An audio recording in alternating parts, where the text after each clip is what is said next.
দর্শক, আজকে আপনাদের সামনে এসেছি নতুন একটি টপিক নিয়ে। সেটি হচ্ছে, অনেক বাবা মা এসে আমাদেরকে কাছে বলেন যে স্যার, আমার বাবু কিছুই খেতে চায় না, বাবুর খাওয়ার রুচি একদমই কম।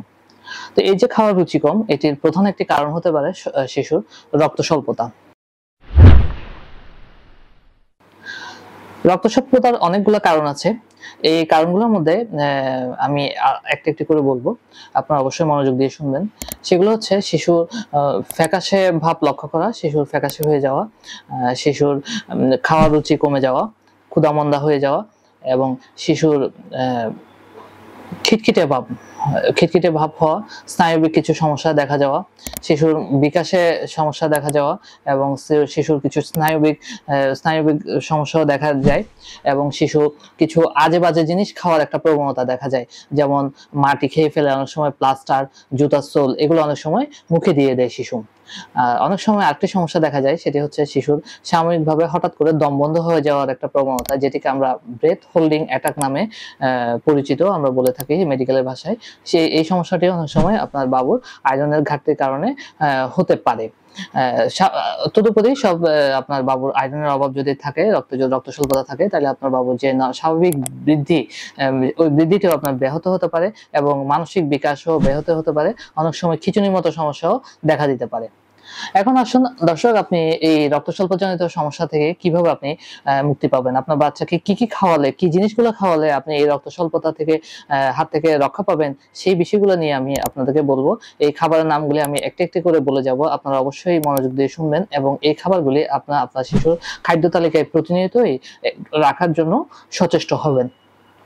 আচ্ছা, তো প্রথমে আমি যেটি বলবো সেটি হচ্ছে ডিমের কুসুম। অনেকেই ডিমের সাদা অংশটিতে খাওয়ায় বাচ্চাকে, কিন্তু কুসুমটি খাওয়ায় না।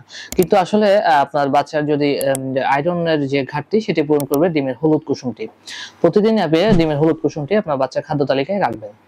এবং ডিমের কুসুমের সাথে কলিজা দিতে পারেন, মুরগির কলিজা, খাসি বা গরুর কলিজা, এগুলো আপনার বাবুর খাদ্য তালিকায় রাখতে পারেন। ফলের মধ্যে হচ্ছে পাকা কলার মধ্যে প্রচুর পরিমাণে আয়রন থাকে। প্রতিদিন খাদ্য তালিকায় একটি করে আপনারা বাবুকে কলা খাওয়াবেন। তারপর পাশাপাশি আপনি আপেল দিতে পারেন, আপেলেও প্রচুর পরিমাণে আয়রন থাকে। পেয়ারা দিতে পারেন, মৌসুমী ফলের মধ্যে পেয়ারার মধ্যে আয়রন থাকে। ডালিমের রস দিতে পারেন, এটার মধ্যেও প্রচুর পরিমাণে আয়রন থাকে। শাকসবজির মধ্যে আপনি পালং শাক দিতে পারেন, পালং শাক, মটরশুঁটি, সিমের বিচি, এগুলোর মধ্যে প্রচুর পরিমাণে আয়রন থাকে। তারপর আপনারা আরেকটি দিতে পারেন মসুর ডালের মধ্যে আপনি আয়রন পাবেন। তারপর হচ্ছে আপনার আরেকটি খাবার যেটি আপনারা খুব সহজে বাবুকে দিতে পারেন, সেটি হচ্ছে মিষ্টি আলুর মধ্যেও আপনি প্রচুর পরিমাণে আয়রন পাবেন। এবং মিষ্টি আলুর আরেকটি সুবিধা হচ্ছে, আপনি মিষ্টি আলু আপনার বাবুকে একটি নাস্তা হিসেবে যদি আপনি দিতে পারেন, তাহলে একবেলা আপনার নাস্তার কাজটিও হয়ে গেল, আপনার বাবু আয়রন সমৃদ্ধ খাবারও পেল। আচ্ছা, আরেকটি যেটি গুরুত্বপূর্ণ ব্যাপার, সেটি হচ্ছে আপনার ভিটামিন সি আপনার বাবুর শরীরে আয়রনকে অ্যাবজর্পশন, অর্থাৎ আয়রনকে শোষণের কাজটি খুব ভালোভাবে করে। তো আপনি প্রতিনিয়তই ভিটামিন সি সমৃদ্ধ খাবার রাখার চেষ্টা করবেন। যেমন ভিটামিন সি কোথায় পাওয়া যায়? ভিটামিন সি আপনি খুব সহজলভ্যভাবে আপনি পেতে পারেন লেবু।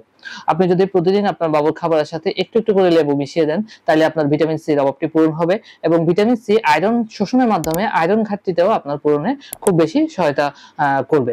এছাড়াও আপনি দিতে পারেন মৌসুমী ফলের মধ্যে আমলকি আছে, কমলা লেবু দিতে পারেন, এগুলোর মধ্যে আপনারা ভিটামিন সি পাবেন। তো দর্শক, আপনি যদি আপনার বাবুকে খাবারের মধ্যে এগুলো দিতে পারেন, তাহলে আপনার আয়রন ঘাটতিতে অনেকাংশে লাঘব হবে।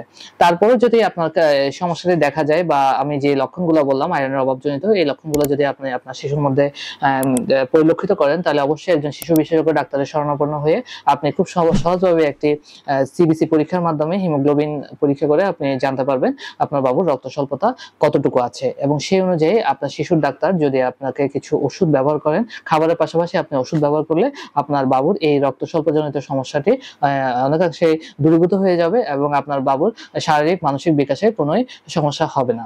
ধন্যবাদ দর্শক, ধন্যবাদ সবাইকে।